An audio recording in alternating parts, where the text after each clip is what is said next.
manager here. I'm Jeff. I'm lead park technician here.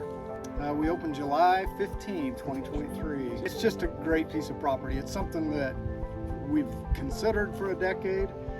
Just never had the funding or the timing or the staff.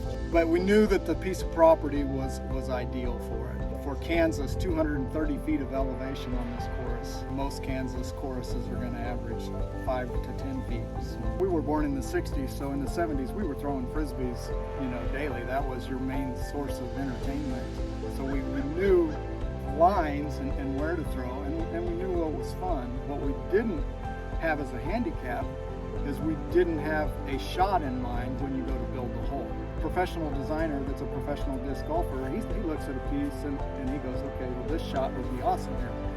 Well, by not having that knowledge, we could build a hole that makes you create a shot. When we kind of designed it, there was a ton of trees here. We've knocked out, man, how many thousands of trees did we take out? Thousands. And shrubs and bushes, and it was really bad. And so we would pick a spot and throw a T-post in the ground. And then we would play to that T-post a bunch of times. We're like, man, we don't like that. Let's move it over 30 feet or 40 feet or whatever until we got the lines that we like. But like Rod said, we grew up playing just Frisbee, and we're kids at heart. So we did it as what would be fun. That's how we went after what would be fun and safe.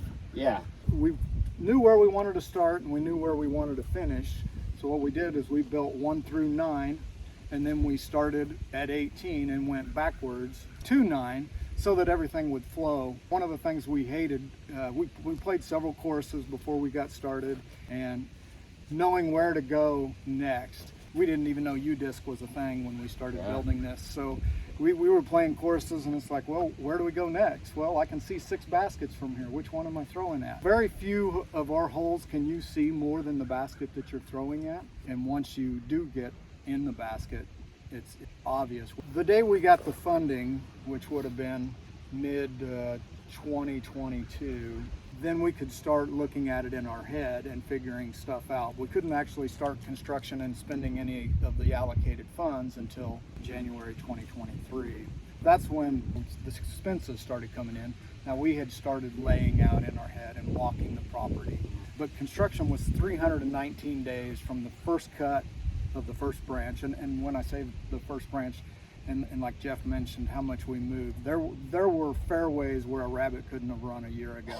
The theory there of not moving too many too fast, because as many trees as we moved, we know that we've disturbed enough soil. Some of those trees are not going to make it, and we hate to take out one and then the one right next to it doesn't make it, and then you got 2 gone. So it's a hurry up and wait thing. And you've already had a tournament here. How did that go? Yeah, tournament went great. Everybody seemed to like it. It flowed pretty good. It was a lot of fun watching the course being used, And we got a lot of guys like the Scots out here that come out all the time and play.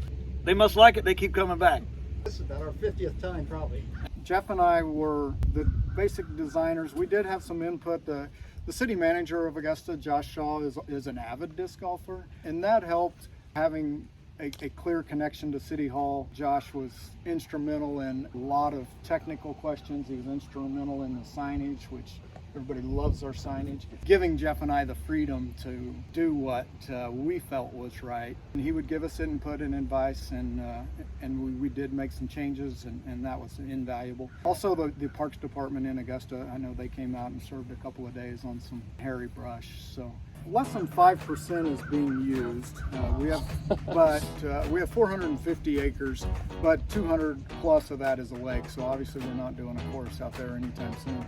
We actually already have the baskets for a pitch and putt course. There's some recycled baskets that we were going to use them for this course, but about 90 days in, we realized, okay, this course is more special than using used baskets. But the pitch and putt will be wooded, undetermined whether we're going to do 9 or 18 there. And then we do have another 80 acres that will not have the elevation, but it's as wooded or more wooded than this, that a third course could come down. So I wish you guys the best of luck in that, and thank you so much for being so welcoming. So great to meet you guys. You too. Appreciate it. Yeah, Rod if anybody comes out, stop and say hi to us. Just for the record, Jeff is 70% of the hardcore labor on this as I rode the skid steer. You're pretty stacked. Yeah. I can see it. Yeah.